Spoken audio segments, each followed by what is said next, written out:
They've done it with Teslim Balogun Stadium. But Teslim was a Lagos project. Yeah, this is what that's why they are taking this. They are taking this one up now as a Lagos project. But guys, I mean, is it as simple as just taking over? You know, one thing with Lagos state government, you have to... No, I'm talking from the federal government. This is the federal government property. Yeah. Yes, the government at the center and the government in Lagos are the same. Yeah.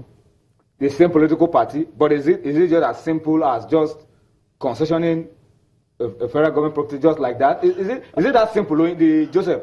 Just to transfer ownership? Or is there going to be an arrangement where profits can be shared? I don't understand how they're going to work it out. First of all, this is not the first stadium they are concessioning. Nnamdi Azikiwe is under... No, this is not going to be concessioning now. This is takeover. Concessioning is everybody is able to bid.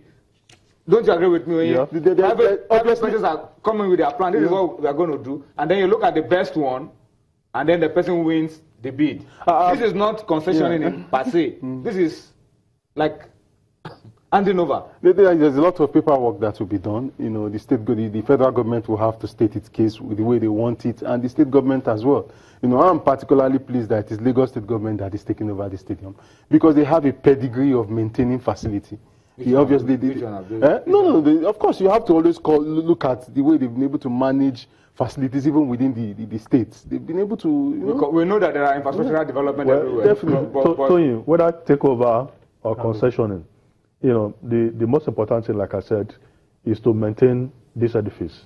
You know, and before you maintain, you must rehabilitate. Yes, they have to rehabilitate. They have to rehabilitate. The point I'm making is that yes, you said the government at the center and the states, they belong to the same political party. Look at the scenario. We don't know. Only God knows what is going to happen in the future. Yeah. Let's assume that the position changes. Yes, like it was before now. Like it was before now. That's why I'm saying that they must put in place maintenance mechanism so that even if things changes, that the energy will still be maintained properly. And it means there must be proper documentation. That's what I'm saying. I said paperwork.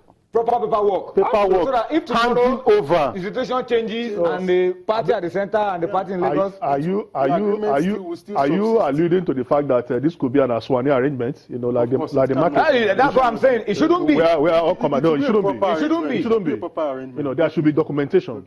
You know, so that any government that comes, you have a legal document binding on whichever government that is in place. You know, but for me, they have to maintain the. You know, Tony, when you go to North Africa, you see stadiums named after very symbolic dates. August the 4th, July the 5th. Why did they do all these things? Because they want generation yet unborn to relate with history. What happened on that day? So I think this stadium should not be left, to decay. When you got there today, you are just reliving memories. When we used to walk in. 2002, when we played Nations Cup, when we played Senegal, when we played the Indomitable Lions of Cameroon, in 1980. 2000. In 1980, when they won the nation. What of qualifiers for the World Cup in 1994, 1998? Against Algeria. A lot. People are supposed to go into the stadium and see jerseys, balls, that should remind them. Trophies. These are money-making. We can't just allow that. It's like our Wembley. Yeah. Over 11 years now. Anyway, let's listen like to Maracana in Brazil. The sports minister had a few things to say. The governor of Lagos State also had a few things to say. We'll listen to them. We'll be back with more on Sports Tonight. This edifice is a monument of national pride. And that our sports history remains inconclusive if nothing is done to abate the level of deterioration going on here. We cannot start negotiating and discussing the handing over of this edifice without looking at the state at which it is. This visit is very important because it has provided us with the information of how we got to where we are today and what steps we can take in the future to forestall it. We cannot fold our arms and leave this monument to just waste away like that. The last match that was played there was almost like 15 years ago. But the truth is this. The inner key to youth empowerment and youth employment is actually in re-establishing this edifice to its real world-class standard. And then you have layers of employment to our younger ones, and even to create family bonding. So what we ask for is not as if we are being aggressive. We just think that we need to stand up for leadership here and take over the National Stadium here in Lagos.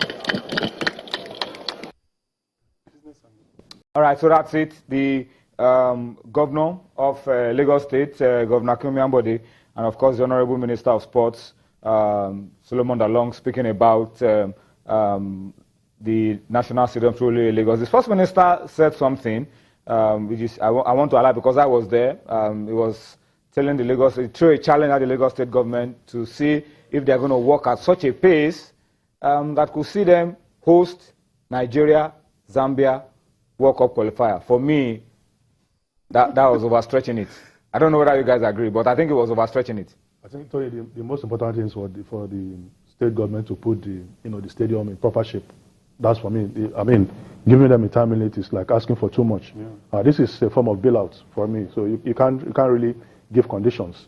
We have seen how terrible the level of decay that the stadium has sunk into. So what the minister was saying was quite out of place. So let the Lagos government allow them to do their work at their own pace, giving them whether for Zambia or any matches. It was just motivation. It was just to motivate them to see.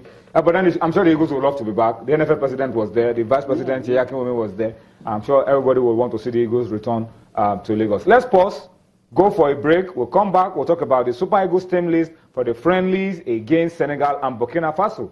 Join us again.